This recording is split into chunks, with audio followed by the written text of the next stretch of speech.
Vaovao ara-kolontsaina maro ny toerana eto Madagasikara no misy fahadisoa am-panoratana, anisan'izany ao Ambanja, iray amin'izany ny Ankify izay misy ny Seranan-tsambo anatin'ny commune Ambohimena izay nanaovan'ireo filan-kevitra kominaly fangatahana ny hamerenana ny anarany teo aloha dia Ankefy.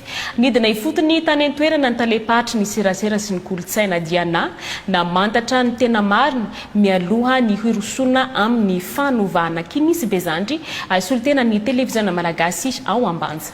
Nitovy fijery ka nanambatra hevitra ny commune ambanivohitra ny Ambohimena sy Andriamatoa Tinong Fabio amin'ny mahatompon'andraikitra azy anivon'ny fitalevam-paritra ny serasera sy kolontsaina diana amin'ny tokony hanovana ny anarana Ankify ankehitriny ho Ankefy ny izay tena anarany tany ampiandohana.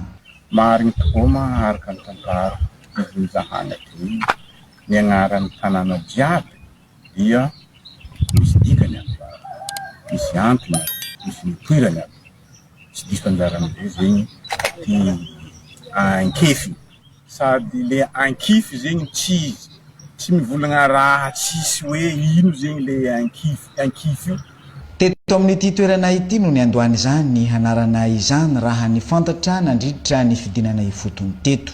Nany hoe Ankefy io araka ny tantarandreo tsy hoe vato fa misy vaivay be mivalolagna karaha hefy igny zegny na Ankefy fa tsy vato fa vaivay be izy mivalolagna karaha hefy igny ka Ankefy amizay zegny nahatonga izy nanaovana Ankefy.